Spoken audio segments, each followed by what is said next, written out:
नमस्कार दोस्तों, स्वागत है आपका इस वीडियो में। आज हम देखेंगे कूट लेखन के बारे में, जो कि रीजनिंग का टॉपिक है, कोडिंग डिकोडिंग। तो यदि इस वीडियो में आ ही गए हो तो इस वीडियो को पूरा देख कर ही जाए। आपको निश्चित ही तौर पर कुछ न कुछ सीखने को ज़रूर मिलेगा और आपके एग्ज़ाम में काम आ सकता है। तो हम जानेंगे कूट लेखन के बारे में, यानी कि कोडिंग डिकोडिंग। अब पहले तो हम इस शब्द को समझते हैं, क्योंकि किसी भी टॉपिक को समझने से पहले उसको अच्छे से उसका अर्थ समझना बहुत ज़रूरी है, तभी जाकर टॉपिक समझ में आता है। तो कूट का शब्द, जो कूट शब्द है, इसका अर्थ होता है संकेतन, संकेत प्रणाली। इसका अर्थ होता है कूट का, ये कूट क्या है? एक संकेत प्रणाली है। कूट क्या है? एक संकेत प्रणाली है, यानी कि ये एक संकेत प्रदान करती है, एक संदेश को गुप्त प्रारूप में बदलने की। ये एक और संदेश को गुप्त प्रारूप में बदलने पर ये कुछ नियमों का पालन करता है। वो नियम इनके फिक्स रहते हैं। तो हम अब बढ़ते हैं इस टॉपिक के बारे में आगे की तरफ। तो बने रहिए इस वीडियो में, देखते रहिए एंड तक।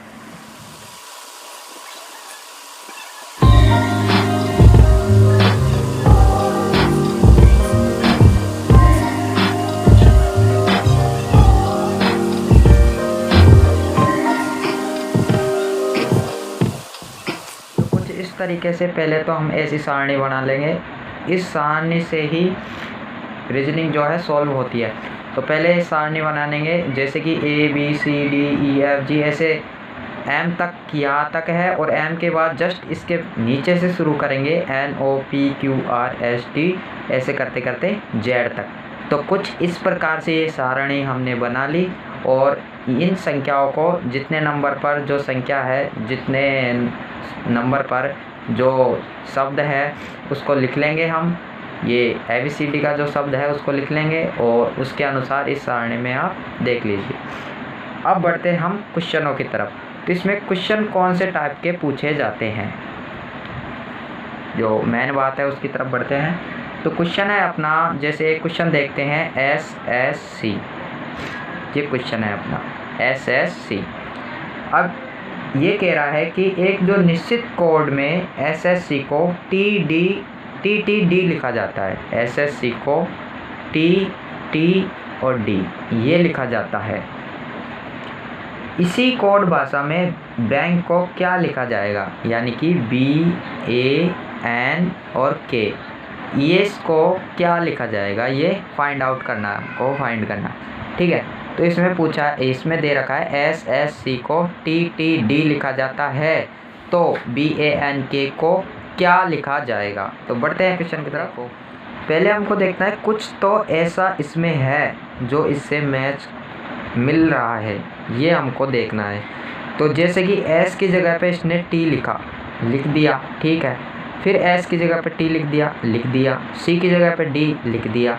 अब हमको इस सारणी में से, ये सारणी होना बहुत इंपॉर्टेंट है। रीजनिंग का क्वेश्चन देखते ही पहले इस सारणी को अपन बना ले, तो क्वेश्चन जो है सॉल्व करने में आसानी होगी। तो इसमें दे रखा है S की जगह T। अब हम S की जगह पे चलते हैं, हम S है 19वें नंबर पर। अब हम देखते हैं कि S के स्थान पर इसने T लिखा है, ठीक है, यानी कि प्लस में 1 जा रहा है, तब जाके T आया है। तो कितना प्लस हो रहा है यहाँ पे? 1 प्लस हो रहा है। कितना प्लस हो रहा है? +1। फिर वही S की जगह पे T, तो यहाँ पे भी कितना 1 हो रहा है, कितना प्लस हो रहा है? +1। अब इसने C की जगह पे D लिखा है, तो हम जाते हैं C के पास, और C के जस्ट बाद यानी कि +1 में ही D है, तो यहाँ पे भी क्या हो रहा है? +1 हो रहा है। तो इसमें ये शब्दों को क्या किया है, इसने +1 करके यहाँ पे लिख दिया है। उसी प्रकार से ये भी सोल्व हो जाएगा। देखिए, B का +1 करेंगे हम, यहाँ पे B पे चलते हैं, और B के तुरंत बाद वाली संख्या यानी +1 करेंगे तो क्या मिलेगा? C। तो लिख लेते हैं C, ठीक है। फिर A को प्लस करेंगे, A के तुरंत बाद वाली संख्या B, तो लिख लिया B, ठीक है, ये लिख लिया। अब हम चलते हैं N के पास। अब N के तुरंत बाद वाली संख्या कहाँ है? N के पास गए हम, एन, ये रहा एन के पास गए हम। अब एन के तुरंत बाद वाली संख्या यानी 14 और 15, 15 पे क्या है ओ, तो यहाँ पे आ जाएगा ओ, ठीक है। और के तुरंत बाद यानी +1 करना है तो 12 एल। तो कुछ इस प्रकार से ये क्वेश्चन सोल्व हो जाएगा और ये हो जाएगा इसका क्या हो जाएगा, ये आंसर हो जाएगा ये, ठीक है। तो इस प्रकार से कोडिंग डिकोडिंग के क्वेश्चन सॉल्व होते हैं। यानी कि हमको देखना होता है कि इसका संबंध ये यहाँ पे जैसे इसने लिख दिया SSC की जगह TTD, तो ये कैसे लिखा इसने, उस निश्चित कोड को हमें देखना होता है। उसी निश्चित कोड के अनुसार उसमें जो फाइंड करना है वो भी उसी निश्चित कोड पर आधारित होता है। तो उस कोड को हमें पहचानना है। तो हम और क्वेश्चनों की तरफ बढ़ते हैं और इसको अच्छे से समझने की कोशिश करते हैं। तो बने रहे इस वीडियो में। अब हम देखते हैं अगला क्वेश्चन। अगले क्वेश्चन में दे रखा है BEAT को लिख रखा है YVZG, ये लिख रखा है। अब हमें उस निश्चित कोड को देखना है जिसमें ये लिख रखा है, यानी कि क्यों लिख रखा है ये, इसका कारण हमें देखना है और वही कारण इसमें अप्लाई होगा और क्वेश्चन सॉल्व हो जाएगा। तो यही देखना है बस, मेन इम्पोर्टेंट बात इसमें यही है कि निश्चित कोड को पहचानना है।